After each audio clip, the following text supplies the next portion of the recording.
Before we get started with this delightfully shitty show, let's talk about advertising. I like when brands do weird shit to get everyone's attention. There's an advert I saw on YouTube years ago and I still remember the tagline even though it's in another language. It's been a decade after release and I can still slightly recall what it was advertising, since it's definitely something I think about probably once a year. And so the Origin advertising team tries to go for this inventive marketing, but I'm only going to focus on one part, that being the send a laptop into space with a 360-degree camera, then play the start of episode 1 advert. Who the fuck cares? Is there really anyone who sees this and thinks, that's the show for me? It's not even that inventive as it's only a laptop attached to a weather balloon. I've seen the exact same thing except with a tea cake, but that's at least silly enough to make you giggle. The whole reason that one was done was to encourage more people into science as it shows it to be fun, and this is what the Origin advert is missing. A point. They focus on the space element of the show, which is only really a backdrop to what's going on. So as an audience member, it's easy to forget what this marketing campaign was about. I could easily misremember it as an advert for Space Force.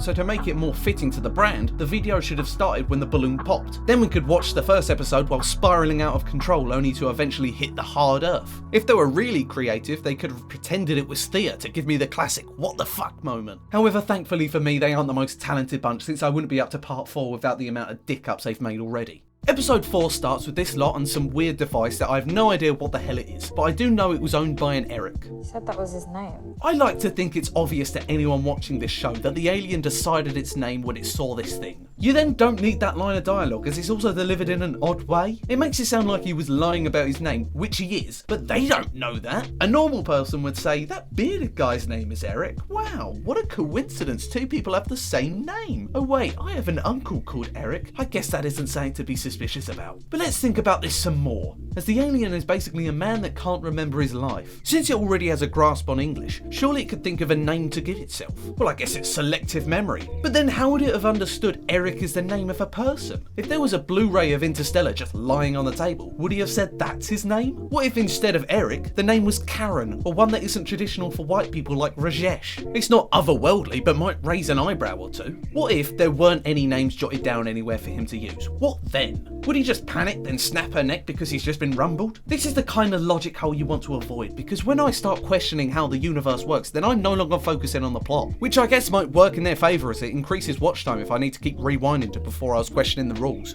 Logan then wanders off so he can have a bath, but he's reminded by Katie it's not safe because he had a fucking seizure 10 minutes ago. I'm not gonna drop dead, okay? I got meds now. Alright, that's fine then, but would you at least be a bit concerned about the woman you saw bleeding earlier? If I had not long woken up on an abandoned spaceship, watched a man die from a choice that I made, seen a woman that is fatally injured from being stabbed, and then had a seizure, I wouldn't think that's a good time to have a bath. We can't have 2 characters that choose to wash themselves at inappropriate times. Then this is the corridor he walks down. I don't like walking through my own house in the dark, let alone this death trap of a spacecraft. If that was me, I'd walk out to see the dark void of nothingness, say fuck that, then walk back where I came from. But the problem with having logical characters means you can't get scenes like this.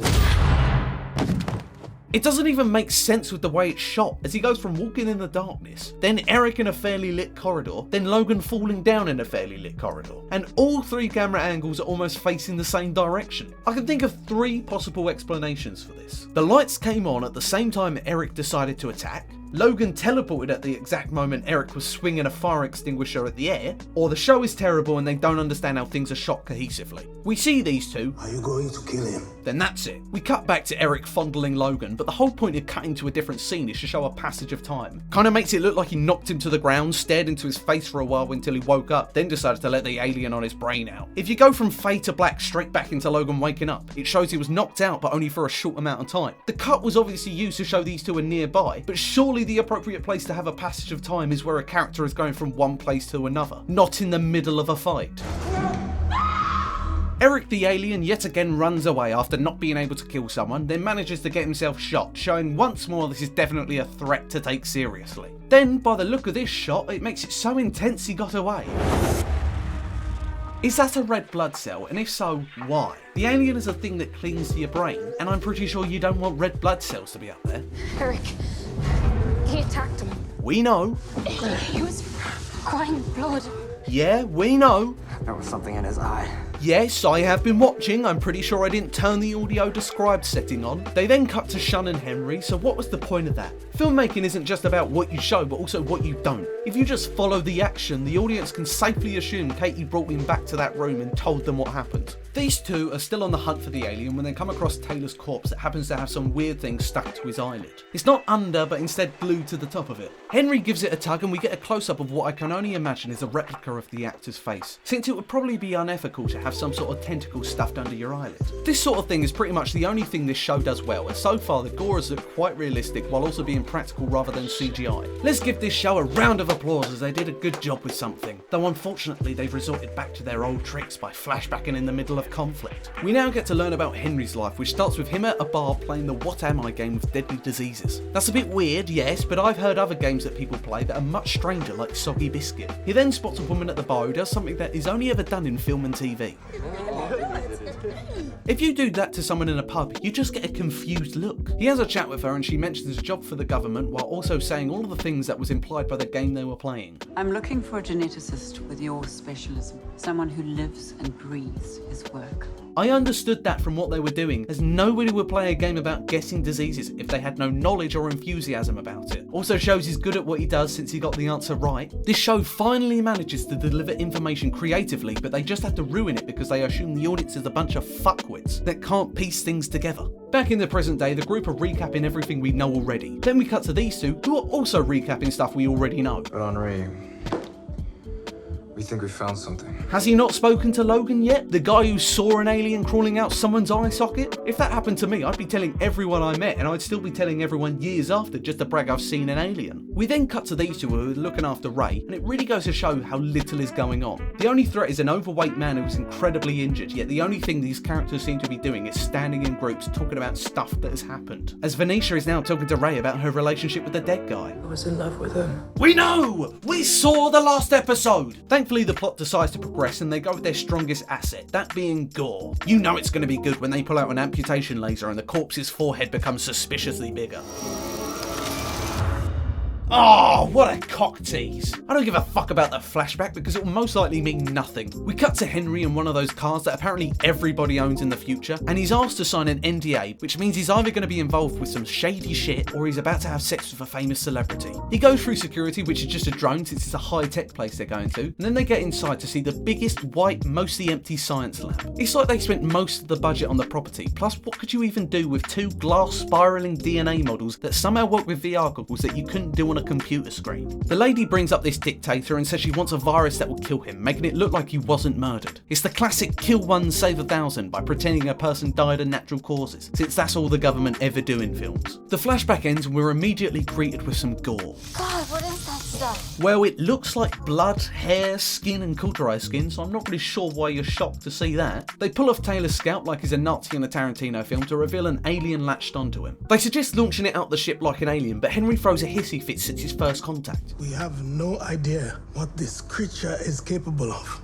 or how it dies. Well, I'm very certain it dies when you shoot the host since it has already worked. They don't possess super strength or speed or intelligence or anything remarkable, so it's fair to assume what could kill a human could also kill a human that happens to have an alien brain parasite. Henry continues to study the alien, doing the classic speak a bunch of science mumbo jumbo until someone says, "English please," so we can explain to us as well. We cut to Eric, who comes across a walkie-talkie and starts chatting with Venetia, who up until this point has had very little to do. He convinces her that he didn't know what he was doing this whole time, then we get to see his evil face that all villains do behind the good guy's back. We go back into the past to see this weird looking fade that I don't like as it looks quite ugly. The virus he's made isn't correct yet since it would kill everybody instead of just the target, yet the woman is angry because he's taking too long to make it. She then brings in another scientist since competition brings results. I feel like that only works when money is a big factor. I thought he was mainly doing this because he agrees with the morality of the job and because he loves doing what he does. Going back to the main plot, the dynamic duo is back together to hunt some aliens. But unfortunately they are outwitted and then locked in a morgue. For some bizarre reason this room cannot be opened from the inside and it's able to drop its temperature rapidly to the point of killing anyone inside in a matter of minutes. That's one more thing to add to the list of shit spaceship design features that will try to kill you. Lana calls for help, which is received by Henry and Abigail, who I'll talk about in a bit, and then they notice the vent which they can't shoot since they have glass bullets. I guess that's to reduce the chance of destroying the ship in a gunfight, but I still don't understand why this ship needs guns though. Shun hits it a bunch with a pole and rips it out of the wall like he's Batman. He then throws the pole, just gets fucked up, then Lana does it, absolutely trashes trashing the room. I don't really get the point of doing that since cold air will still be coming in as they only broke a fan. Yeah, it will slow the rate at which the room gets colder, but was it really worth destroying your body? I'd just huddle up and then wait the couple of minutes for help to arrive.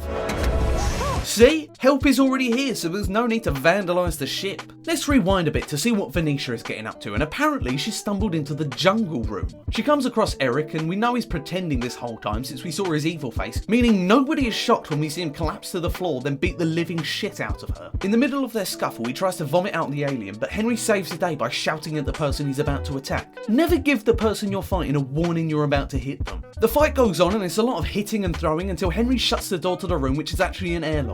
After a quick button press, the two of them are sucked out into the vast emptiness of space. Let's rewind again since this whole sequence is so awkwardly edited. The reason these two were in the area is because they were moving Kayla's body to a safe place, that being where Ray is. Let's hope she stays in her coma, as it will be quite the shock to wake to the brain of your dead scalpless lover. As I mentioned, they receive the call from Lana, which makes them run and then separate because they hear Venetia scream. Not much happens to them, which begs the question, why did they need to keep cutting to them in the middle of an action sequence? Then double down on the poor editing decision by having flashbacks in the middle as well. He's perfected the virus, which means it's dictator killing time. Everybody is clapping, including his competitor, who caused zero drama as he was introduced at the end of the previous flashback. If they removed him, it would have played out the exact same, as it would go from Lady being angry it's taken so long to him perfecting the virus. In the next flashback, which happens just after the airlock kerfuffle, we see him vomit into a sink. But then again, it looks just like water, so he could have just tasted what came from the tap.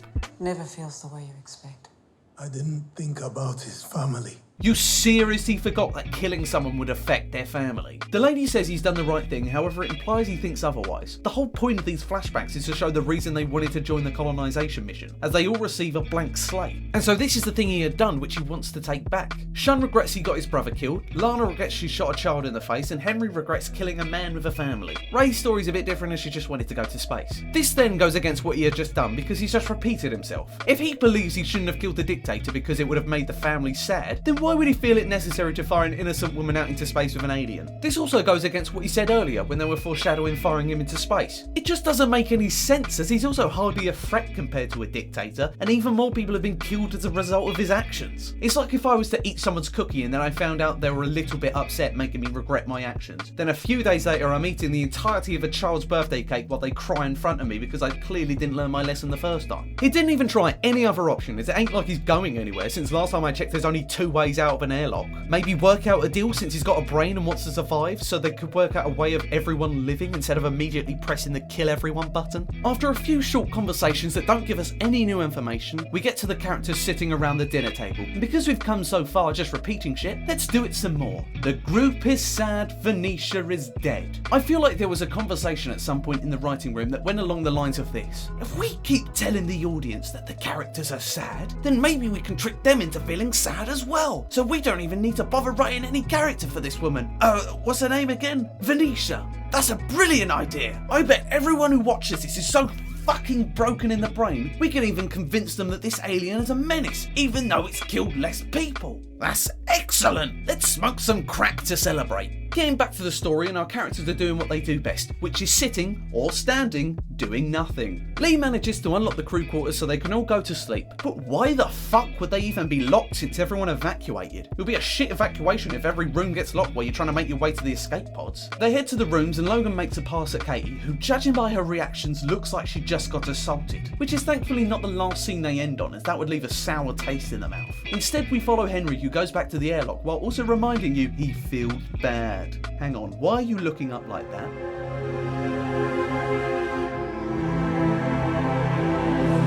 What the fuck is a hatch doing in an airlock? They show in a later episode he jumps up here, which looks like a vent, and that just raises more fucking questions. 1, why has it stopped him from being sucked out into space? Because last time I checked, air can go around corners. 2, because he is then able to get back into the ship, wouldn't that mean air would be sucked out of the rest of the ship that is connected to the tunnel? And 3, in what world would you design an airlock that has an escape, just in case someone tried to use it for murdering? Although, then again, we know this ship is full of criminals and child killers, so anything is plausible, I guess. But you know what really takes the biscuit? They think a good cliffhanger to end on is, hey look, we've actually killed more people than aliens out of sheer dumb fuckery. If this was a real thing that happened and the Americans found out what they did, could you imagine the amount of riots that would be started?